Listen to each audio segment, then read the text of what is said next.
Hello and welcome back. This video will look at iterations. So we're going to look at a couple kinds of loops that we can go through. Today we'll be looking at the for loop and the while loop, and they're pretty similar in that a while loop can accomplish everything that a for loop does, but not vice versa. Well, technically you could, but we won't. So I'm going to comment out all this stuff here, just so we don't have to.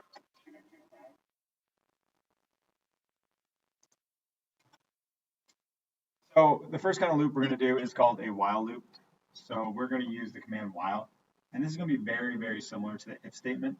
So we can say while, and like the if statement, we have a condition in here. So something that evaluates to either true or false. So we're going to need some kind of number. So let's create a number, and we'll say it's called num. So again, we're just creating a variable called number to hold a memory location, and then we're going to assign 10 to that. And this is already a number, so you don't have to worry about that. It's not in quotes. We're not getting it from a user. And for this one, we can say something like while num is greater than, let's say, or equal to 0. So a while loop is going to be very useful when you want to keep going until something's met, a certain condition. One thing to notice is you're not going to be able to change this number in here once you're in the program. So this is going to have to change somehow. Otherwise, you're going to be stuck in a loop. So if we just said alert num, it will say 10, 10, 10. So every time it finishes, unlike an if statement that would just continue on with the code, a while loop, when it finishes and it gets down to the brace, it will go and check the condition again. And then it'll do it again and then check the condition. Check it, check it, check it. So if it started at 10, 10 is greater than 0, print 10. 10 is greater than 0, print 10. 10 is greater than 0. So you would be stuck in a loop. All right, so you need to make sure that somehow you are updating part of your condition. And in this situation, we only have the num that is updatable. So if we're saying greater than 0, then one thing we can do is we could say subtract 1 from num. If you said num minus 1 like this, that would say take 10 and make it 9. But you may also notice we don't have an assignment operator here, so no equal sign. So again, it'll just float away into nothing. So it'll go back up and it'll still be 10. So one thing you can do is num equals num minus 1. So you're going to say take 1 away from num and then store it back into itself. So this, if you ran this, this would actually hopefully work. 10, 9, 8, 7, 6, 5, 4, 3, 2, 1, and then it says 0, and then it's done. There is a shorthand way to do this, because in programming, adding or subtracting 1, incrementing or decrementing something is very common. Instead of doing this, you could actually say num minus minus. So using a minus minus here, it says take 1 away and then store it back into itself. So it's almost exactly the same as this. This actually happens first, but for all intents and purposes, you can think that that's the same thing. You can do this with plus 1 too. So you could say num plus plus, and that would add 1 instead of subtracting 1.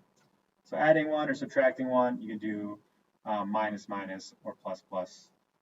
We're not going to do this for this class right now, but we'll say num minus equals 1 is actually another way you can do that. So some of these things, like this works in Python, this would not work in Python.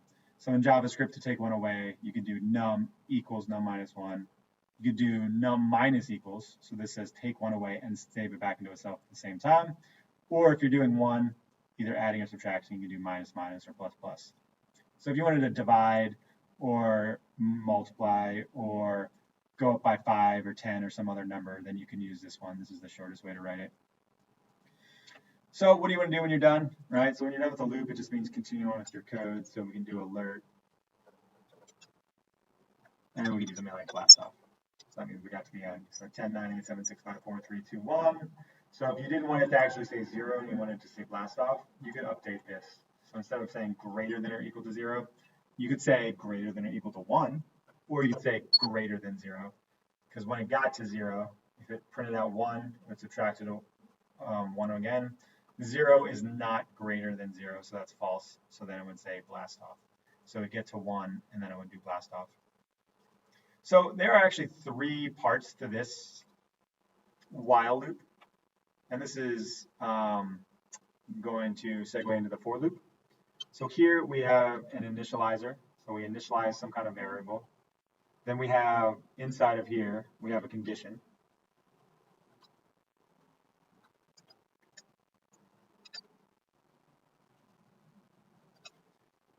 And then we have an increment or a decrement of the counter, an increment or a decrement. So going up or going down by some amount.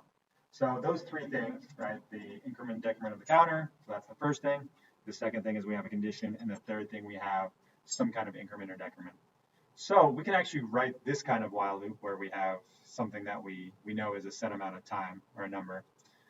A while loop could be used for something like until the password is entered correctly. And that way that would not translate into a for loop as well. But this kind of example where we start at a number and we increment or decrement is going to be very easy to convert to a for loop. So a for loop is going to be similar, that we're going to have a condition and a body. So we're going to have our braces. But here we're actually going to have three parts in the for loop. We're going to have something that is going to initialize a variable. And then we're going to put a semicolon because we have another command inside of these parentheses. And this one is going to be a condition. And then we're going to have another semicolon, and then we're going to do our increment or a decrement of our counter. So these are the three things that we're going to put in a for loop. And again, you might notice, look, we do it up here. We initialize the variable, we have a condition, and we increment or decrement the counter. So to do the same thing using a for loop, you could say var num equals 10, semicolon, because it's a new command. So you might think that that should be a comma, because that's what we're used to in parameters, but these are separate commands. And then we can say num is greater than 0, semicolon, and then we can do our num minus minus. So those are your three parts to your for loop. Initialize the variable, put in the condition, and then increment or decrement the counter. And you can see those three parts right above there. So now what do we want to do each time? Well, num is going to start at 10, and then it's going to go through here. So we can say alert, and then we can say num. And then the first time through, it's going to do whatever num is. And then when you're done, it'll subtract. So it'll say 10. 10 is greater than 0, so do this. It'll say 10. And then when it's done, that's when the decrement happens, because minus minus comes after num. And then it'll do 9, 8, 7, 6, 5, 4, 3, 2, 1. So now when you're done, you could put blast off. So these two examples are doing the exact same thing. This one uses a while loop, and this one uses a for loop. So just like we had in our logic and our if statements, you can put multiple conditions in here. So for the while loop, it might be while password is not equal to 1, 2, 3, 4, 5, or whatever the correct password is. So there's other ways you can use while loops. And for loops are very commonly going to be something where you actually know the number. Another thing you might see often is you might see instead of num, you might see I for like increment. So this is used a lot. The thing to know about also is if it's defined inside the loop, then it only exists inside this loop. So since var I was defined inside of a for loop, after this, if you try to use I outside of here, it won't work. So the scope is only inside of this for loop. This num, though, this actually, if you try to use num later, num will be 0 because num was defined outside of the while loop.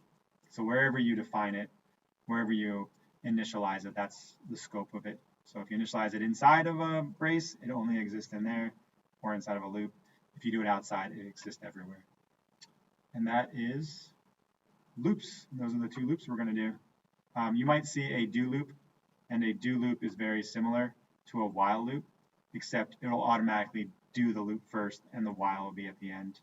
So this is in the chapter, but you'll see that it's do, and then it's going to be a dog, do, and then when you're done, you'll say while, and then some kind of condition, and then you will put a semicolon at the end of that. So this is your code to loop, and then this would be your condition. So the only difference is it'll automatically do the block of code the first time. You can get away without knowing this because you can always just set this to make sure it's true the very first time. So that is one thing you might see. But again, if you understand the while loop and then the three parts of the for loop, you should be on your way. And I will see you next video.